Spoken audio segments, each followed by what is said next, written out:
नमस्कार, मैं हूं अमीश देवगन और आप देख रहे हैं आर पार। आज मैं अपने तमाम व्यूअर्स से जो पर्दे के उस तरफ बैठे हैं उनसे एक सवाल पूछता हूं। क्या आपको डर लगता है? क्या आपको महसूस होता है कि इस देश में डर का वातावरण है, माहौल है? सवाल इसलिए क्योंकि इस देश की 13 विपक्षी दलों ने राष्ट्रपति के पास जाकर मोदी सरकार की शिकायत की। इन पार्टियों का दावा है कि देश में अब डर का माहौल है, डर लगने लगा है। लेकिन इसी बीच 10 विधानसभा सीटों पर उपचुनाव में बीजेपी को लोगों ने दिल खोलकर वोट डाला है। आखिर ये कैसे हो सकता है कि लोगों को डर भी लग रहा है और वो बीजेपी को पसंद भी कर रहे हैं? या फिर माजरा कुछ और है? कहीं ऐसा तो नहीं कि लगातार बीजेपी से मात खा रहे विपक्ष को डर लगने लगा है मोदी से? डर का माहौल देश में है या विपक्ष में? आज इसी पर होगा आर पार।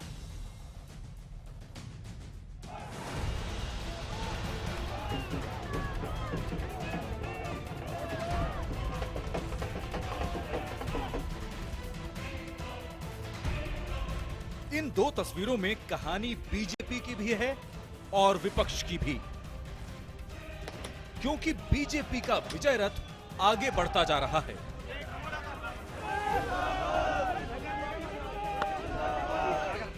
लेकिन अब तक ईवीएम में गड़बड़ी का रोना रोने वाले विपक्ष को अब देश में डर का माहौल दिखने लगा है। शुरुआत बीजेपी की जीत से करते हैं। पहले यूपी में लहर और अब 10 विधानसभा सीटों पर उपचुनाव में जलवा।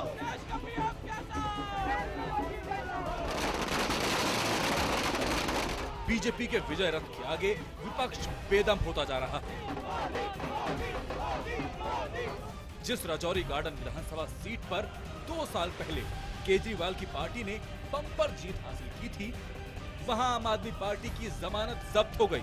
10 सीटों पर हुए उपचुनाव में 5 सीटों पर बीजेपी ने जीत दर्ज की है। लेकिन इन सब के बीच विपक्ष को देश में डर का माहौल दिख रहा है। हमारे देश का लोकतंत्र खतरे में है।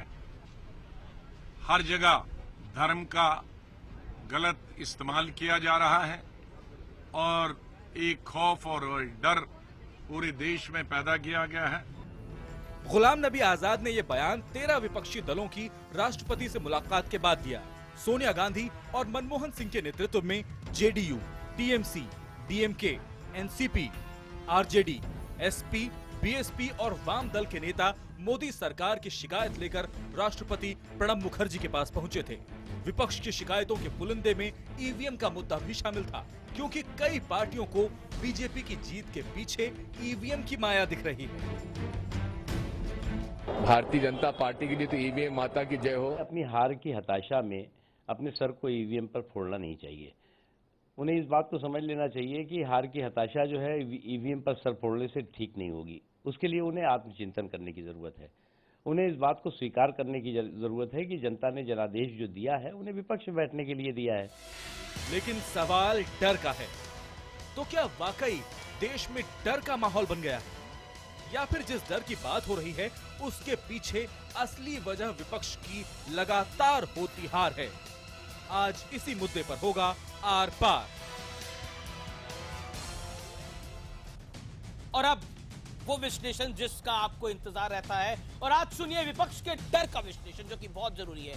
मोदी के विजय रथ से विपक्ष पूरी तरह से बेचैन दिखाई दे रहा है। एक के बाद एक ताबड़तोड़ चुनाव जीत रही है भारतीय जनता पार्टी। विपक्ष का दावा है कि देश में डर का माहौल है, खौफ का माहौल है। पहले ईवीएम पे फोड़ा था, हार का ठीकरा। ईवीएम को बताया जा रहा था दोषी, कहा जा रहा था कि ईवीएम की वजह से जीत हो रही है बीजेपी की।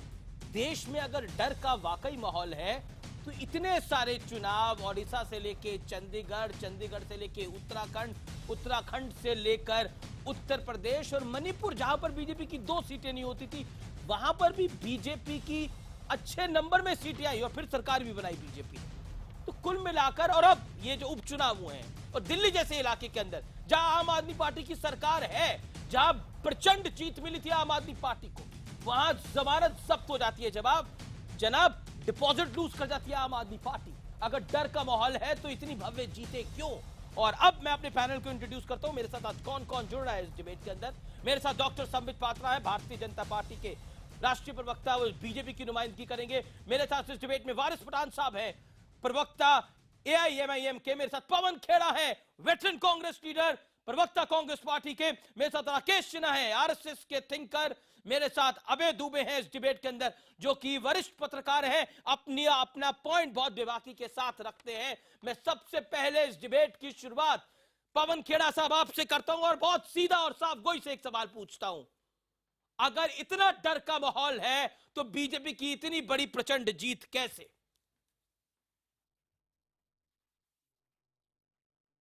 कौन सी प्रचंड जीत की बात कर रहे हैं आप? 5 सीटें उन्हें मिली, 5 सीटें विपक्ष को मिली।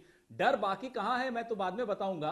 मुझे लगता है कि स्टूडियोज में बड़ा डर है, मीडिया बड़ा भयभीत है मोदी साहब से। जब देखो उन्हीं के पक्ष की सारी डिबेट्स। अरे रिजल्ट तो देखिए, 5 में से 5 विपक्ष जीता है, 5 वो जीते हैं। इसमें क्या आप कह रहे हैं प्रचंड जीत, प्रचंड जीत? किसको प्रसन्न करने की कोशिश हो रही है? किससे भयभीत हैं आप?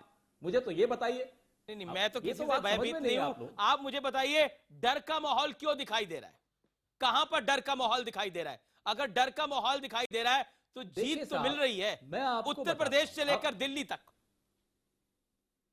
नहीं, जीत प्रचंड जीत मत कहिए, फिर बात करें आगे।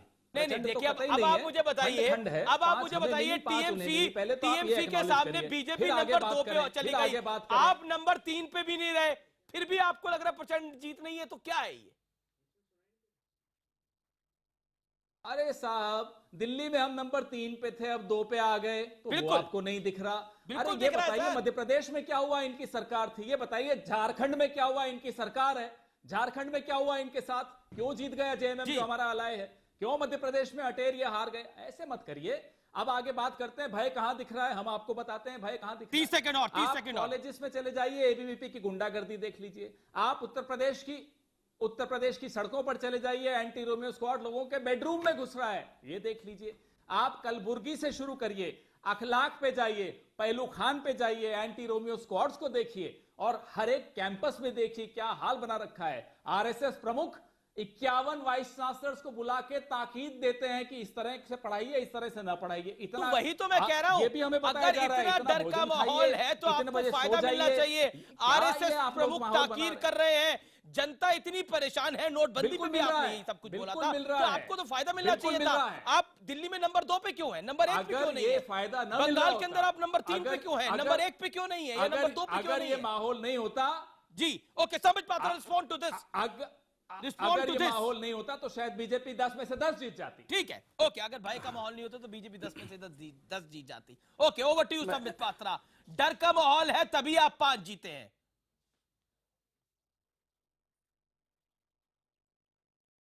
देखिए अमीश भाई, यहाँ बहुत जो बेसिक्स चीज़ें हैं वो समझने की आवश्यकता है। लगभग 70 वर्षों तक उसका जो अधिकांश कालखंड है कांग्रेस ने देश पे रूल किया। एक सेंस ऑफ एंटाइटलमेंट कांग्रेस के पास आ गई थी कि हमारे हाथ में ही देश का बागडोर रहना चाहिए, किसी और के पास इस देश का बागडोर कैसे जा सकता है। धीरे धीरे जब ये बागडोर भारतीय जनता पार्टी के पास आया, जो सुशासन था वो भारतीय जनता पार्टी के पास आया, नरेंद्र मोदी जी के पास आया, तो इनको लग रहा है ये कैसे हो सकता है, ये तो हमारी बपौती थी, ये कैसे राज कर सकते हैं, ये कैसे सरकार बना सकते हैं। और धीरे धीरे जब पूरे भारतवर्ष से इनकी सफाई होने लगी तो एक सेंस ऑफ फ्रस्ट्रेशन आ गया है। अब मैं बताता हूं कि डर कहां है। डर इनके घर में है। जब जब ये राहुल गांधी जी को भूले भटके भी देख लेते हैं, कांग्रेस के लोग अगर सुबह ऑन करते हैं टीवी और राहुल गांधी दिख जाते हैं, कहीं घर में पीछे फोटो लगा रखा है राहुल गांधी दिख जाते हैं, तब ये लगता है कि अरे इसके होते तो हम कभी भी आगे नहीं आ पाएंगे। तब इनके मन में डर आता है, क्योंकि आज ये लीडरलेस हैं, आज ये रडरलेस हैं, इनके पास कोई दिशा दिखाने वाला व्यक्ति नहीं है। असली डर वो है, और ये दिखा रहे कि डर हमारे पास है। याद करिए जब हमने सरकार बनाया था तो अवार्ड वापसी गैंग एक्टिव हो गई थी, वो अवार्ड ढूंढ ढूंढ के लाके अवार्ड वापस कर रही थी। ओहो देश खत्म हो जाएगा, देश ध्वंस हो जाएगा। कहां खत्म हुआ, देश तो और आगे बढ़ गया। और उसका नतीजा रहा कि देश की जनता आज मोदी जी के साथ खड़ी है, आज मोदी जी के साथ देश की जनता आगे बढ़ रही है। क्या जवाब देना चाहते हैं आप पवन खेड़ा साहब? देखिए, जब ये आज की डिबेट इन्होंने तो डिबेट की शुरुआत राहुल गांधी से की, कौन राहुल गांधी से डरता है वो तो हमें रोज दिखता है। ये जितना राहुल गांधी पर सुबह से शाम तक जब तक हमला नहीं बोल देते, इन्हें तो अपनी जीत का भी आभास नहीं होता है। अच्छा। इनको जीत की खुशी ज्यादा नहीं है। जी, जी। इनको भय है राहुल गांधी से। जितना राहुल गांधी का ये माला जपते हैं, इससे मालूम पड़ जाता है कौन किससे डर रहा है। देखिए, हमें तो किसी से कोई डर नहीं है। डर लग रहा है आपको राहुल गांधी से, और आप कह रहे हैं देश में डर है, और आप कह रहे हैं राहुल गांधी से डर रहे हैं। आप कह रहे हैं देश में डर है और ये राहुल गांधी से डर रहे हैं। देश में डर है, राहुल गांधी से डर रहे हैं। ओके, मैं 20 सेकंड का रिबटन लेना चाहूंगा। संबित पात्रा 20 सेकंड का रिबटन। मेरी बात खत्म नहीं हुई है। अच्छा, देखिए समय सीमा भी होता है, बाकी लोग भी इंतजार कर रहे हैं। 20 second Sambit Patra, doctor Patra 20 second. मैं 20 सेकंड में बोल दूं। देखिए, पवन जी एक बहुत सुलझे हुए व्यक्ति हैं। पवन जी एक बहुत सुलझे हुए और इंटेलिजेंट व्यक्ति हैं। इनके प्रवक्ता सब सुलझे हुए इंटेलिजेंट हैं, मगर ये जो 1000 किलो का पत्थर रख के राहुल जी को डिफेंड करते हैं, ये सब काबिले तारीफ है। ये सब मन में जानते हैं राहुल गांधी क्या है, और हम डरे हुए हैं या ये डरे हुए राहुल गांधी से ये भी जानते हैं, मगर 1000 किलो का पत्थर अपने दिल पर रखकर सुबह से शाम तक राहुल जी को डिफेंड करना पड़ता है। इसके लिए मैं तमाम कांग्रेस के प्रवक्ताओं को सैल्यूट कर रहा हूं साहब। खराब बात नहीं कह रहा। 15 सेकंड आपको देता हूं, सैल्यूट कर रहा हूं। सेकंड आपको देता हूं। जी। ओके। अरे साहब, अरे साहब, आपके पता नहीं कहां दिमाग पे पत्थर पड़ा हुआ है कि आप देख नहीं पा रहे। 10 साल यूपीए 1 और 2 यही नेतृत्व था जो हमेशा हमें राहुल गांधी को देखा, कई राज्यों में हमें जिताया। ये बात नहीं है, हार जीत अलग विषय है। हम आपकी तरह नहीं है कि अडवाणी जी को घर बैठा दिया, मुरली मनोहर जोशी को कहां बैठा दिया, फिर सुप्रीम कोर्ट में और उनके खिलाफ अब केस भी दर्ज करे जा रहे हैं। अब आप इस पर आएंगे तो सीताराम केसरी की भी बात आएगी, वो हमारा सीताराम केसरी की भी बात आएगी, फिर पीवी नरसिम्हा राव के साथ क्या हुआ उसकी भी बात आएगी। ये तमाम बातें आएंगी, फिर ये इतिहास में चली जाएगी डिबेट। अभी प्रेजेंट में रहते हैं ना। देखिए, आपने जवाब दूंगा, आपने तमाम बातों का जवाब देने को बैठा हूं। ठीक है, आप तमाम बातों का जवाब दे सकते हैं, लेकिन हमें तो डिबेट के विषय पर रहना है, हमें तो डिबेट के टॉपिक पे रहना है सर। कांग्रेस पार्टी का हेडक्वार्टर लेकिन हमारे डिबेट का टॉपिक नहीं डिसाइड करता, बीजेपी का डिसाइड कर सकता है, वो हम खुद डिसाइड करते हैं। आप मत डरिए। नहीं, मैं बिल्कुल नहीं डर रहा सर, ना मैं डरता हूं, मैं तो डंके की चोट पर, और मेरा चैनल डंके की चोट पर सवाल करता है, चाहे वो नरेंद्र मोदी हो, और चाहे वो राहुल गांधी हो, और चाहे वो अरविंद केजरीवाल हो, और चाहे वो नीतीश कुमार हो, चाहे वो योगी आदित्यनाथ हो, चाहे वो कोई भी हो। इसलिए देखिए, पवन खेड़ा साहब, आप बड़े वरिष्ठ आदमी, आप पत्रकार रह चुके हैं। आप लोग 5 सीटें जो जीती उस देखिए, अब मैं आपको प्रचंड जीत का विश्लेषण बताने लगूंगा। अगर मैं आपको प्रचंड जीत का विश्लेषण बताने लगूंगा तो फिर डिबेट का काफी समय निकल जाएगा। अगर मैं आपको प्रचंड जीत का विश्लेषण बताऊंगा तो काफी समय निकल जाएगा कि नहीं निकल जाएगा। उत्तर प्रदेश में 325 सीटों को प्रचंड नहीं मानेंगे तो किसको मानेंगे? उत्तराखंड में 57 सीटों को प्रचंड नहीं मानेंगे तो किसको मानेंगे? मणिपुर में जिस पार्टी की 2 सीटें थी वहां पर 20 से आंकड़ा ऊपर पहुंच जाए, उसको प्रचंड मानेंगे नहीं मानेंगे? आप आज के 10 बाय इलेक्शंस की ठीक बात है, करिए। आज के 10 अगर बाय इलेक्शन को भी आप आंक लें तो बंगाल के अंदर जहां आप नंबर 2 पे होने चाहिए थे, वह बीजेपी नंबर 2 पर है। ये बात सच है कि गलत है? और इस के अंदर बीजेपी की जीत हो रही है नहीं हो रही है, तो किसको प्रचंड जीत मानेंगे आप? आपको मैं खेड़ा साहब फंस जाएंगे और ये डिबेट पूरी ऐसे निकल जाएगी। ओके, वारिस पठान एंड राकेश सिन्हा, हम आपसे पूरी बात करने को तैयार हैं। पवन जी, गुजारिश है मेरी व्यूअर्स के लिए मैं रुक करता हूं। अब आप बहुत वरिष्ठ आदमी, आप खुद पत्रकार रहे हैं, तो मुझे पता है कि पार्टी का चोला जब आप उठाएंगे और एनालाइज करेंगे तो आपको समझ आएगा प्रचंड जीत क्या है।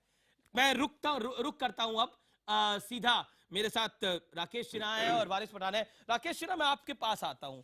विपक्ष को क्यों ऐसा लग रहा है कि डर लग रहा है, और ठीकरा आरएसएस पे फूटता है, ठीकरा हिंदू युवा वाहिनी पे फूटता है, और हिंदू युवा वाहिनी ने जो कुछ उत्तर प्रदेश में पिछले 2 दिनों में करा वो तो निंदनीय है, इसमें कोई दो राय नहीं है। किसी कपल को जाकर आप थप्पड़ मार दे और बोले आप गलत काम कर रहे हैं, who are they first of all.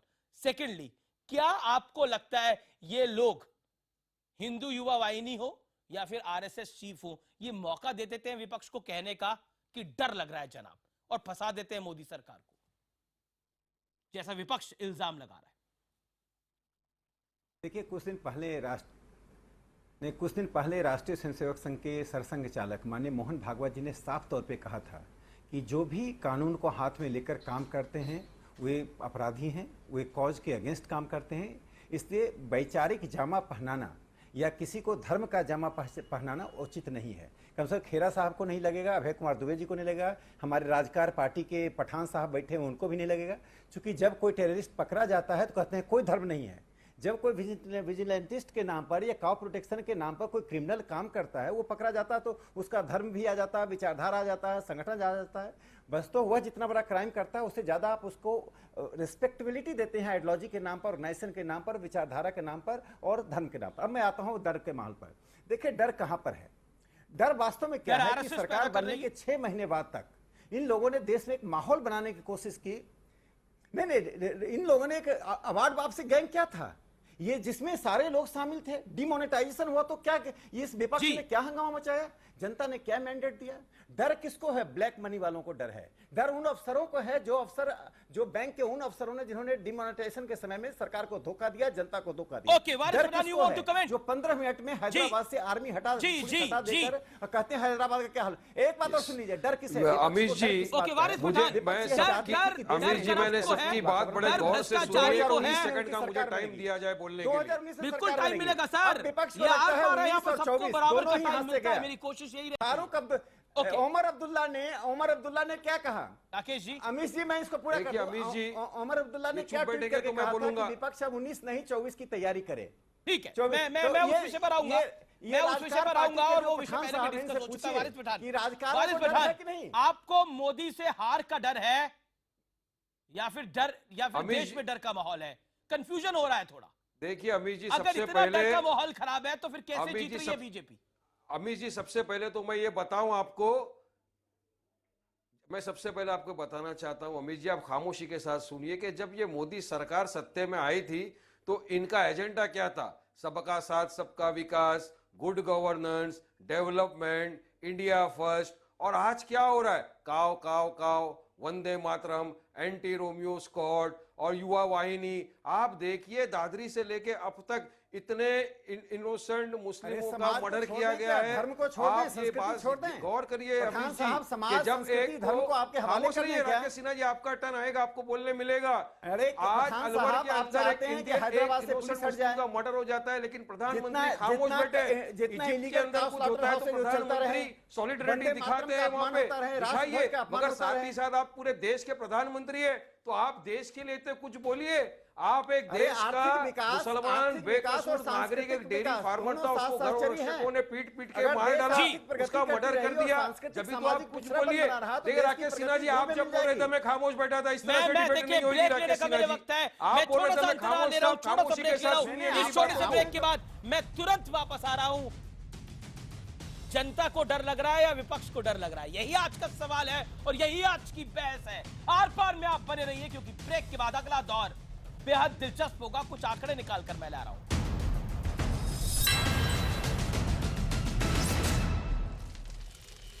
यह आर पार का वो दौर है जिसमें हम तथ्य रखते हैं, प्रमाण रखते हैं। मोदी का जादू बरकरार, पहले ईवीएम पर निशाना, अब डर का बहाना। 10 में से 5 विधानसभा उपचुनाव में जीती है बीजेपी अपने बूते के ऊपर और 5 पे समूचा विपक्ष जीता है, जिसमें जेएमएम, टीएमसी शामिल है और कांग्रेस की 3 सीटें शामिल हैं। अब मैं आपको बताता हूं, 10 उत्तर प्रदेश विधानसभा चुनाव बीजेपी जीती, उत्तराखंड विधानसभा चुनाव बीजेपी जीती, हरियाणा विधानसभा चुनाव बीजेपी जीती, महाराष्ट्र विधानसभा चुनाव बीजेपी जीती, झारखंड विधानसभा चुनाव बीजेपी जीती, असम में बीजेपी की पहली बार सरकार बनती है, बीएमसी में बीजेपी जीतती है, महाराष्ट्र निकाय चुनाव बीजेपी जीतती है, ओडिशा निकाय चुनाव बीजेपी जीतती है, चंडीगढ़ नगर निगम बीजेपी जीतती है और इसके अलावा राजस्थान पंचायत और नगर निकाय चुनाव बीजेपी जीतती है, मध्य प्रदेश नगर परिषद चुनाव बीजेपी जीतती है, फरीदाबाद नगर निगम चुनाव भी बीजेपी जीतती है। अब प्रचंड जीत क्या होती है इसकी डेफिनेशन शायद बताने की जरूरत नहीं है। ओवर टू अभय दुबे मेरे साथ हैं, संबित पात्रा मेरे साथ हैं, मेरे साथ इस डिबेट में पवन खेरा साहब है, राकेश सिन्हा है, वारिस पठान भी इस डिबेट के अंदर है। मैं सबसे पहले तो आपका 10 सेकंड में कमेंट ले लेता हूं क्योंकि आप सीएसडीएस से भी और चुनावों का अध्ययन करते हैं। प्रचंड जीत किसको कहते हैं? अगर ये प्रचंड जीते नहीं है तो क्या है? देखिए, उत्तर प्रदेश में भारतीय जनता पार्टी ने जीत हासिल की है, वो निश्चित रूप से प्रचंड जीत है और प्रचंड शब्द भी उसके लिए हल्का है जी। वो इतनी बड़ी जीत है। हालांकि कांग्रेस को लेकिन से परेशानी हो रही है। लेकिन जो दूसरी जीत है इनका, आपने जिक्र किया, आपने ऐसे झारखंड का जिक्र किया, आपने महाराष्ट्र का जिक्र किया, वो उतनी प्रचंड जीतें नहीं थी, वो विपक्ष के वोट के बंटवारे के कारण हुई जीतें थी। इसी तरीके से अगर आप राजस्थान में भारतीय जनता पार्टी ने जो जीत हासिल की है, अगर आप उसको देखें, उस जीत की क्वालिटी तो बहुत खराब है। इसलिए खराब है कि वहां बीएसपी की सीट थी वो जी, और उस बीएसपी के प्रत्याशी की, बीएसपी के एमएलए की पत्नी को टिकट दिया है वसुंधरा राजे ने जी, उसको कांग्रेस में। दूसरी बात यह है वहां से जीती है। देखने की बात यह है कि भारतीय जनता पार्टी की जो उपचुनावों में जीतें हुई हैं और दूसरी कई जगह जीतें हुई हैं, उन जीतों की क्वालिटी क्या है, ये विश्लेषण हमें करना चाहिए। भाजपा उछाल पर है, वो निरंतर सफलता प्राप्त कर रही है। उस सफलता के चक्कर में लोग बिहार की पराजय भूल गए हैं, आप भी भूल गए हैं, दिल्ली की पराजय भूल गए हैं, आप भी भूल गए हैं। हालांकि 20 साल नहीं हुए अभी बिहार में बीजेपी को हारे हुए। तो देखने की बात यह है कि भारतीय जनता पार्टी दरअसल कहां खड़ी है, इसका भी वस्तुगत विश्लेषण होना बाकी है। आम आदमी पार्टी पर आप क्या कहते हैं, जो नंबर 3 पर आई है? आम आदमी पार्टी अपनी गलतियों का खामियाजा उठा रही है जी, और वो गलतियां बहुत ही संगीन हैं। अगर उसने अपने उस चेतावनी को नहीं देखा तो दिल्ली में आम आदमी पार्टी का पतन शुरू हो जाएगा।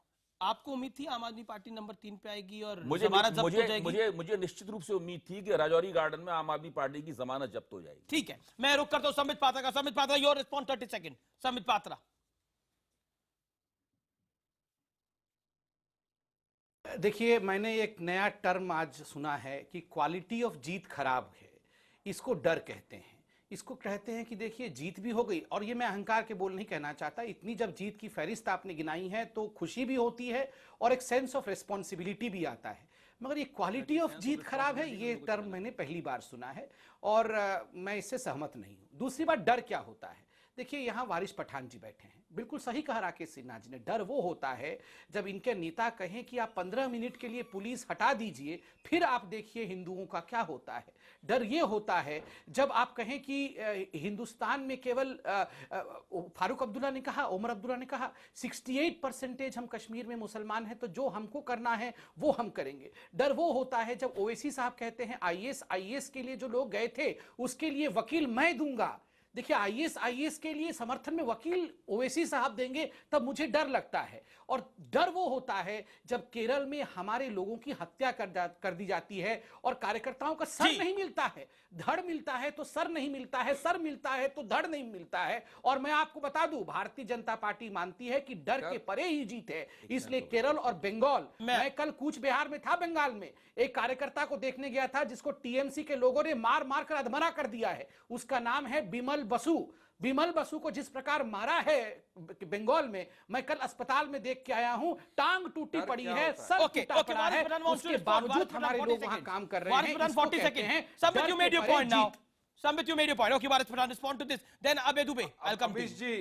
अमित जी, संबित पात्रा जी ने बड़ा अच्छी से बताया कि डर क्या होता है। मेरा भी एक जवाब सुन लीजिए कि डर क्या होता है।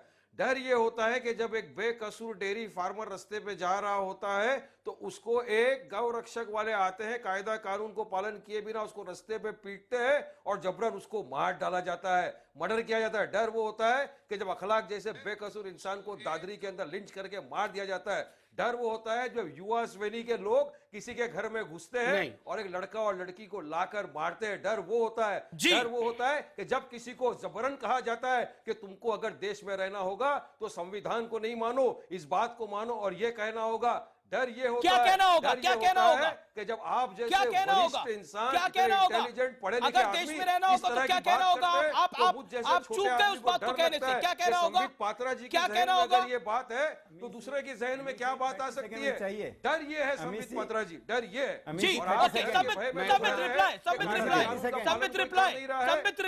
अपनी तरह से लड़ते जा रहे हैं। संबित रिप्लाई, आपने 1 मिनट लिया, आपने 1 मिनट लिया। वारिस जी अलाउ करिए, वारिस पठान जी अलाउ करिए। आपने प्रश्न पूछा है, मैं उत्तर देता हूं। आपने कहा कि डर होता है जब ये युवा वाहिनी और जब लोग, आपने वैसे तो बहुत खराब बात की, काऊ काऊ काऊ कहा गाय माता को, खैर आपने कह दिया। मैं ये कह रहा हूं कि बिल्कुल सही बात है, जब अक्षरधाम में आके बम से उड़ा दिया जाता है, लोगों को मार दिया जाता है, मैं थोड़ी बोलता हूं कि ये जो आदमी दाढ़ी रख के आया था, टोपी पहन के आया था, ये इस्लाम का टेररिस्ट था और ये आपकी पार्टी से जुड़ा हुआ है या किसी और पार्टी से जुड़ा हुआ है। तब तो हम नहीं कहते हैं कि दाढ़ी वाला आपका था। और ये किसी भी वाहिनी का आदमी आके किसी को मार देता है, वो कोई भी रंग का कपड़ा पहना हुआ है तो वो हमारा हो जाता है? ये ऐसे कैसे हो जाता है? दाढ़ी वाला आपका नहीं है मगर सारे भगवा वाले हमारे हैं, ऐसा कैसा हो गया? और दूसरी बात है, आपने अभी कहा ना कि डर क्या निंदा होता करते है। हैं हर आप तो डर तो एक्टिविटी पहले की से डरे हुए जी। थे, वरना ये 70 मेंबर ऑफ पार्लियामेंट के मैं अमेरिका आपको को बताया, चिट्ठी डर लिखते ये हैं कि होता मोदी है। जी को वीजा मत दो। ये तो पहले से ही आप लोग डरे हुए थे। आप जानते थे कि मोदी जी में क्या क्षमता है, तभी तो आप सब लोगों ने चिट्ठी लिखा था कि वीजा मत दो, वीजा मत दो। फिर राकेश सिन्हा। अरे डर वो होता है जब मोदी जी और वंदे इजिप्ट की मातरम तो घटना कहना पे पड़ेगा साहब, solidarity वंदे व्यक्त मातरम तो करते कहना हैं पड़ेगा। और देश के जनगण मन अंदर दिखाना अलवर पड़ेगा। में एक इनोसेंट मुसलमान का मर्डर हो जाता है, ओके, तब okay, Modi ji okay. solidarity नहीं अब दिखाते अबे दुबे कुछ कहना चाह रहे हैं, अबे दुबे, अबे दुबे कुछ कहना चाह रहे हैं। Waris Pathan hold on, Waris Pathan hold on, Waris Pathan hold on. Okay, आप क्या कह रहे हैं मैं नहीं कहूंगा, आप क्या कह रहे हैं मैं नहीं कहूंगा। अभी उस पे आ रहा हूँ। ओके, 30 सब सेकंड, लोग जो 30 भगवा, सेकंड। संबित जी की ये बात सही है कि सब लोग जो भगवा पहनते हैं उनकी सभी गतिविधियों की जिम्मेदारी भारतीय जनता पार्टी पर नहीं डाली जा सकती, लेकिन ये बात वो हिंदू सुरक्षा वाहिनी के युवा वाहिनी के लिए नहीं कह सकते। वो योगी आदित्यनाथ द्वारा स्थापित संगठन है और उत्तर प्रदेश सरकार की शह पे काम कर रहा है। अगर भाजपा की जीत के पहले वो केवल गोरखपुर के इलाके में सीमित था, अब वो पूरे उत्तर प्रदेश में बिल्कुल नहीं। बात सुन लीजिए, पूरी बात सुन लीजिए। पूरे उत्तर प्रदेश में घूम उत्पाद हो जा रहा है। जहां तक ये कहना है कि भाई सबको वंदे मातरम कहना होगा वरना हम आपको इस मुल्क से निकाल देंगे, ये कहने वाला कौन होता है? ये कोई ओके ओके ओके किस सब कहां लिखा ओके हुआ है? ओके ओके राकेश सिन्हा इस पर रिस्पॉन्ड करना बहुत चाहते पसंद है। सुन लीजिए मैं ओके दाढ़ी वाला आतंकवादी ओके राकेश सिन्हा इस पर जवाब देना चाहते हैं। सब में होल्ड ऑन, राकेश सिन्हा इस पर रिस्पॉन्ड करना चाहते हैं। राकेश सिन्हा 30 सेकंड। मैं आपके बता रहा हूं खेड़ा साहब, पवन खेड़ा, आई कम टू यू। मुझे वंदे मातरम ओके, फिर मैं पसंद है और पसंद है, इसमें लिखा हुआ है। ओके ओके राकेश सिन्हा अबे दुबे की बातों का जवाब। अच्छा अमीश जी, मैं एक बात कहना चाहता हूँ। मुझे एक बड़ा मैं उससे एक हट कर कहता हूँ, चूंकि एक डिबेट में एक बहुत गंभीर बात अभय जी ने कहा। अभय जी मेरे बहुत अच्छे मित्र हैं, बहुत विद्वान व्यक्ति हैं, लेकिन एक बात उन्होंने जो कही जिस पर मुझे आपत्ति है। अब तक मुझे मालूम था इंडियन ब्यूरो ऑफ एक करके है स्टैंडर्ड, जो BIS कहते हैं, bureau of Indian standard BIS, जो कमोडिटी प्रोडक्ट होता है ऊपर ISI मार्क देता है कि ये कमोडिटी उपयुक्त है या नहीं है। आज मुझे पता चला कि ब्यूरो ऑफ इंडियन सेकुलरिस्ट भी बन गया है, जो ये मार्क देगा कि जो जीत हुई है उसकी क्वालिटी ठीक है कि नहीं है।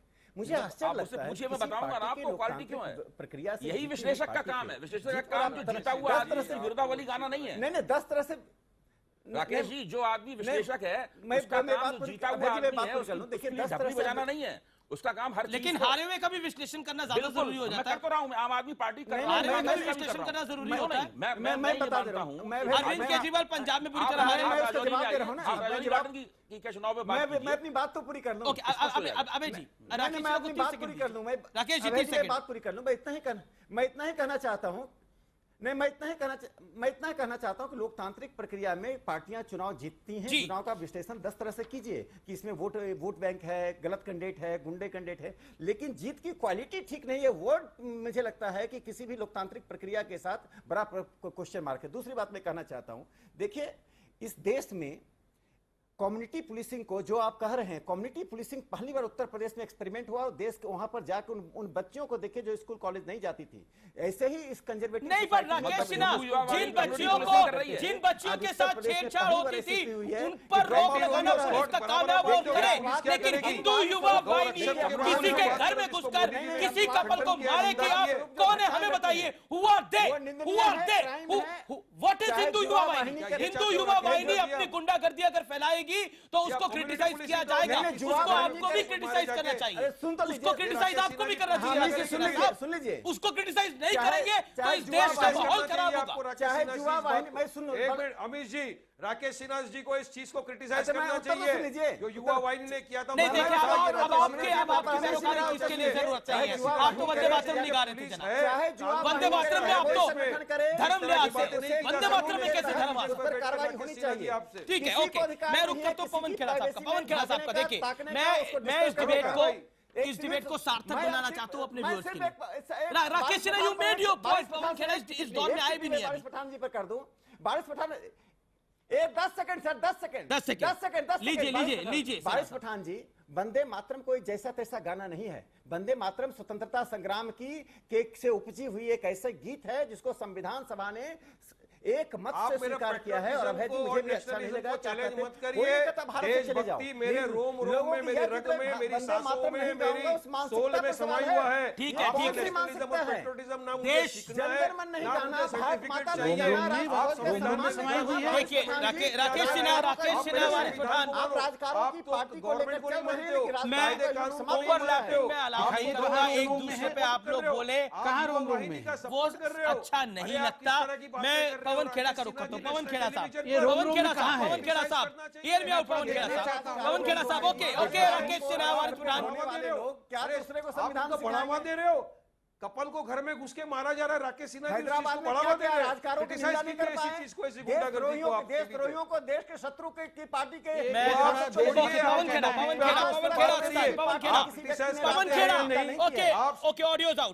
पवन खेड़ा साहब, आज दिग्विजय सिंह ने एक बात कही। उन्होंने कहा कि बीजेपी के लिए तो ईवीएम माता की जय हो, जो बीजेपी की जीत हुई, आप उसको प्रचंड नहीं मानते, चलिए जीत मान लेते हैं। जो जीत हुई उसमें बोला ईवीएम माता की जय हो। लेकिन मैं एक हम्बली एक सवाल पूछ रहा हूं, कांग्रेस की 3 सीटें भी जीती, विपक्ष ने भी 5 सीटें जीती, आपने बोला बराबर बराबर जीती, तो अब ईवीएम में कोई शिकायत नहीं है? जब बीजेपी जीते तो ईवीएम में शिकायत है? 30 सेकंड में इसका जवाब दे दीजिए और फिर मैं इस डिबेट को ओपन करूंगा ब्रेक के बाद। मैं बोलूं? जी जी जी अमीश जी, इस देश का एक भी नागरिक, भले वो कोई भी क्यों ना हो, अगर उसको कोई संशय है ईवीएम पर, तो उस संशय का जवाब इलेक्शन कमीशन ऑफ इंडिया को देना पड़ेगा, क्योंकि हम सब, कोई भी क्यों ना हो, इस लोकतंत्र के स्टेक होल्डर्स यानी कि हिस्सेदार हैं, उसमें किसी को कोई आपत्ति नहीं होनी। चलिए आपका जवाब मैं यही समेट के रखता हूं। मैं एक छोटा सा ब्रेक ले लेता हूं। जी, मैं पवन खेड़ा साहब आपका जवाब यही समेट के रखता हूं। ब्रेक के बाद डिबेट आप ही से ओपन करता हूं और एक छोटे से अंतराल के बाद तुरंत वापस आ रहा हूं ईवीएम के मुद्दे के ऊपर। जब बीजेपी जीते तो ईवीएम ने जितवा दी, ईवीएम माता की जय हो। लेकिन जब विपक्ष जीते तो ईवीएम सही काम कर रही है। ये दोहरा मापदंड क्यों? इस पर सीधा वार होगा अब से कुछ देर में आर पार।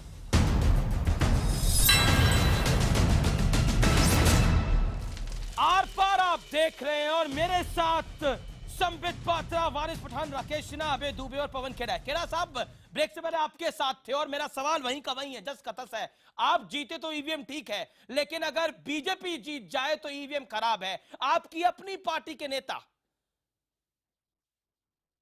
खुद ईवीएम के पक्ष में खड़े हो रहे हैं। कैप्टन अमरिंदर सिंह उसमें एक बड़ा नाम है, वीरप्पा मोइली एक बड़ा नाम है। बताइए जवाब क्या है आपके पास? ईवीएम बहाना है हार का और असल में निशाना आप लगाना चाहते हैं अपनी हार के ऊपर ही। जैसे मैंने आपको पहले कहा, जी नहीं, ऐसा कुछ नहीं है। जैसा मैंने आपको पहले कहा, अगर इतनी बड़ी राजनीतिक दल बीएसपी या किसी को भी, मैं कह रहा हूं एक आम आदमी को भी अगर कोई संशय है तो वो दूर किया जाना चाहिए। और आज अभी थोड़ी देर पहले आप ही के चैनल पे मैंने देखा, उत्तर प्रदेश, भाजपा शासित उत्तर प्रदेश के चुनाव आयुक्त ने एक पत्र लिखा है, किसको? चुनाव आयोग भारत के, कि हमें नई ईवीएम दीजिए, नहीं तो हम बैलेट पेपर से अब निकायों के चुनाव कराएंगे। ऐसा क्यों किया उन्होंने? क्या वो भी डर रहे हैं? ये तो भाजपा शासित प्रदेश है। अगर वो भी नई ईवीएम की मांग कर रहे हैं, उन्हें भी संशय हो गया पुरानी ईवीएम पे, तो उससे उनसे पूछिए कि वो क्यों कर रहे हैं, क्यों डर रहे हुए? ईवीएम आप एक बात बताइए, कर्नाटक में आपकी 2 सीटों पर जीत हुई, कर्नाटक में आपकी 2 सीटों पे जीत हुई, वहां ईवीएम ने ठीक काम करा। पंजाब में आपकी जीत हुई, प्रचंड जीत हुई, कांग्रेस पार्टी की बड़ी जीत हुई, वहां ईवीएम ने ठीक काम करा। लेकिन उत्तर प्रदेश में जो बीजेपी की प्रचंड जीत हुई, वहां पर ईवीएम ने खराब काम करा। दिल्ली में बीजेपी की जीत हो रही है, वहां ईवीएम खराब काम कर रही है। देखिए, मैं बोलूं? बिल्कुल बोलिए, 20 सेकंड। मैं आपसे फिर से रिपीट कर रहा हूं, लोकतंत्र का ठेकेदार न मैं हूं, न आप है, न हम में से कोई है। लोकतंत्र का हिस्सेदार ये दोहरे मापदंड क्यों सर? वोट देता है, वोट नहीं भी देता तो लोकतंत्र का हिस्सेदार है। ये दोहरे मापदंड क्यों? ये दोहरे मापदंड क्यों? क्लियर, ये दो धारी तलवार के क्यों चल रहे हैं? दोनों में क्यों पैर रख रहे हैं? जहां जीत रहे हैं वो ईवीएम ठीक, जहां हार रहे हैं वो ईवीएम गलत। नहीं, ये गलत है। आप मानिए कि आपकी हार हुई है, नरेंद्र मोदी का जादू बरकरार रहा है, इसलिए आपकी हार हुई है। मानिए gracefully, you should accept your defeat. आप ये आप बोल दीजिए, या तो आप ही बोलिए या हमें भी बोलने दीजिए। आपको पूरा मौका दे रहा हूं, इतना बोलते हैं कि हमें मौका ही नहीं देते। अच्छी है आपकी आवाज, हमें भी अच्छा लगता है, लेकिन हमें बोलने तो दीजिए। बोलिए बोलिए जनाब, 20 सेकंड। देखिए, हम ये जादूगर और ये मदारी का खेल नहीं है कि नरेंद्र मोदी का जादू चल गया नहीं चल गया। ये जादूगर का खेल या मदारी का खेल नहीं है, लोकतंत्र है। इसको और सीरियसली और गंभीरता पूर्वक बात तभी तो कह रहा हूं, आप सीरियसली क्यों नहीं ले रहे हार को? चल रखा है, हार को सीरियसली लीजिए। ओके, संबित पात्रा, 20 सेकंड नहीं हुए हैं, 20 सेकंड नहीं हुए हैं, 20 सेकंड नहीं हुए हैं। आप, ये आपकी बड़ी प्रॉब्लम है कि आप बीच में हस्तक्षेप कर देते हैं, बोलने नहीं देते। मैंने घड़ी देखा, हो गया है। हार हमने मानी नहीं, आप नाराज हो रहे हैं तो 15 सेकंड और ले लीजिए, लेकिन 30 सेकंड मानते हैं। लेकिन अगर किसी को संशय है, अगर किसी को संशय है तो उस संशय की दूरी करनी चाहिए, उस संशय का समाधान चुनाव आयोग को निकालना पड़ेगा। आपकी ईवीएम की नाराजगी है, मेरे पे मत निकालिए। अगर किसी ने आवाज उठा दी तो आपने आवाज क्यों उठा ली साहब? अरे मैं तो पूछ रहा हूँ, आवाज आपकी पार्टी में भी तो उठ रही है। कैप्टन अमरिंदर सिंह कह रहे हैं कि अगर ईवीएम से चुनाव रद्द हो गया तो अगली बारी जीतना मुश्किल हो जाएगा। Okay, Sambit your time, 30 second. हम आवाजें दबाते नहीं हैं। ठीक है, आप आवाजें नहीं दबाते। चलिए पवन जी, अब मैंने सुना आपको 1 मिनट से ज्यादा हो गया, आप सुन लीजिए। पवन खेड़ा, आप कहते हैं आपको समय नहीं मिलता, पिछले 2 मिनट से आप बोल रहे हैं जनाब। अरे पवन जी, शांति। 30 सेकंड सुन लीजिए। संबित पात्रा सुन लीजिए। अब मैं बोल ले। देखिए, आज मैंने सुना कि उनके एक लीडर गुलाम नबी आजाद बोल रहे थे कि ईवीएम में माल फंक्शनिंग हो गया है। ईवीएम में माल फंक्शनिंग नहीं हुआ है, राहुल गांधी के और अरविंद केजरीवाल के लीडरशिप में माल फंक्शनिंग हो गया है। ईवीएम खराब नहीं हुआ है, इन दोनों की लीडरशिप खराब हो गई है। इसको इंट्रोस्पेक्ट करिए। राहुल गांधी, आप ये राहुल गांधी से ऑब्सेशन इनकी देख लीजिए। मैं आपके बीच में नहीं बोल रहा। ओहो, देख रहे हैं तो आप मोदी 24 घंटे कर रहे हैं। मैं 2 बार का राहुल गांधी का नाम ले लिया। देखिए, राहुल गांधी आपके लीडर नहीं है क्या? मैं किसका नाम लूं? तो बोलेंगे, मैं किसका नाम लूं? अरे परेशान, देखिए क्या हो रहा है। शांति शांति नाम नहीं लेंगे, इतने भी नहीं डरते हम प्रधानमंत्री से। हाँ, तो आप मोदी सुबह से शाम तक करेंगे उनको, आप उनको कटघरे में खड़े करेंगे। 2 बार क्या राहुल गांधी का नाम ले लिया, ये बोलते राहुल जी का नाम ही मत लो भाई। अरे आप छोड़ दीजिए ना, हम नाम नहीं लेंगे। आप छोड़ दीजिए राहुल जी को, हम नाम नहीं लेंगे। और माल फंक्शनिंग ईवीएम का नहीं हुआ है जी। नाच न जाने आंगन टेढ़ा, नाच न जाने आंगन टेढ़ा, समझ गए? हम छोड़ दें राहुल गांधी को। अब आप बोलने तो चाहते ये हैं कि राहुल गांधी को हम छोड़ दें। आप छोड़ दीजिए, हम भी नाम नहीं लेंगे। आप मुझे बोलने दीजिए, मैं आपके बीच में नहीं बोल रहा। जब तक इस परिवार का नेतृत्व है, आप डरे हुए हैं, आप डरे हुए। राहुल गांधी से डरे हुए बीजेपी। जवाब दे दीजिए 30 सेकंड में, क्विकली मैं बता, आखिरी 3 मिनट बचे। छोड़ना मत, बिल्कुल नहीं छोड़ना। हम एक शहीद तो बता दीजिए। देखिए, मैं पवन जी को कहना चाहूंगा, पवन जी कभी गुस्से में हम कह दें कि राहुल जी को छोड़ दो, मगर आप छोड़ना मत, हमारी बात को मान मत लेना कभी भी। आप मुझे 20 सेकंड बोलने दीजिए प्लीज। नहीं, आप वो छोड़िए, आप तो गंभीर। अरे गांधी परिवार, गांधी परिवार का कुछ नहीं हो रहा है, तभी तो ईवीएम पे अटैक कर रहे हैं। आप सुन लीजिए पवन जी, 20 सेकंड संबित पात्रा। देखिए, जब इनको 67 सीट मिल रही थी 70 में दिल्ली में, तो मीठा मीठा गप-गप। जब ये पंजाब जीत रहे थे तो मीठा मीठा गप-गप। अब जब इनको सीट नहीं मिल रही है, 0 आ रही है, तो कड़वा कड़वा थू थू। ये कहां का रूल है बताइए? नाच ना जाने आंगन टेढ़ा वाला विषय है ये। ईवीएम के ऊपर ये सारा कुछ जो दारोमदार छोड़ रहे हैं, कहीं ना कहीं भविष्य के लिए ये एंटिसिपेटरी बेल ले रहे हैं। एमसीडी के चुनाव में जो अरविंद केजरीवाल का हार होने वाला है और 2019 में जो राहुल गांधी जी का होने वाला है, इसलिए अभी से एंटिसिपेटरी बेल के अप्लाई किए हुए हैं। हम तो बढ़िया कर रहे थे सब। Doctor Patra, you made your point. मैं सीधा आता हूं बेदू पे आपकी बात। ईवीएम का बहाना, इससे कमजोर विपक्ष का निशाना अभी तक कोई नहीं लगा। मुझे लगता है कि पिछले 20 से 25 साल के अंदर हार के बाद इतना कमजोर लचर बहाना शायद कोई नहीं है कि ईवीएम खराब है। हमने तो सब कुछ सही करा, लेकिन ईवीएम खराब है जनाब, इसीलिए हमारी हार हो रही है। पंजाब में क्यों जीत रही है? कांग्रेस पार्टी जीत रही है पंजाब के अंदर, क्यों? वहां ईवीएम ठीक काम कर रही है। अमीश, मैं मोटे तौर पे आपकी बात से सहमत हूं। मैं ये कहूंगा कि वोट डालने और वोट गिनने की जो भी पद्धति हो, हर पद्धति में कुछ ना कुछ खामियां होती हैं। जब कागज का मतपत्र होता था, उसमें भी कुछ खामियां थी। इस ईवीएम वाले मसले में भी कुछ खामियां हो सकती हैं। और ध्यान रखिए, 2009 में एलके अडवाणी जब हारे थे, उन्होंने भी ईवीएम का बहाना लिया था। मैं ये कह रहा हूं कि विपक्ष में भी ईवीएम को पूरी तरह खारिज कर दिया जाए, इस प्रश्न के ऊपर एकता नहीं है। राष्ट्रपति के पास जाने से पहले विपक्ष के नेताओं की जो बैठक हुई थी, उस बैठक में भी इस सवाल के ऊपर उनके बीच में मतभेद थे कि उस बात को कैसे पेश किया जाए, हम उस पूरी तरह खारिज करें या उसको सुधार की बात करें या क्या कहें उसमें, इसके बारे में अभी निश्चित नहीं है मामला। ठीक है, मैं सीधा आता हूं वारिस पठान और राकेश सिन्हा पे। राकेश सिन्हा, इस दौर में मैं आपके पास आता हूं, ये जो बार बार डर की बात होती है और जो बार बार डर आगे आ जाता है, इस डर को डराने में, इस डर को भड़काने में आरएसएस का, वीएचपी का, हिंदू युवा वाहिनी का नाम आ जाता है। क्यों? आप कमजोर कड़ी या फिर आपको लगता है कि आपको कमजोर कड़ी बनाया जाता है? इन्हीं का हाथ है, यही प्रोत्साहित करते हैं गौ रक्षकों को। राकेश सिन्हा की टर्न है। अरे पठान, 30 सेकंड। मैं राजकार पार्टी जी के नेता से अनुरोध करता हूं कि चुप रहे थोड़ी देर।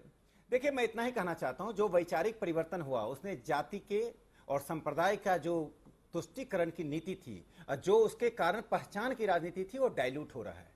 जिस पार्टी के पास संगठन नहीं हो, नेतृत्व नहीं हो, विचारधारा नहीं हो, उसके पास एक ही सहारा था।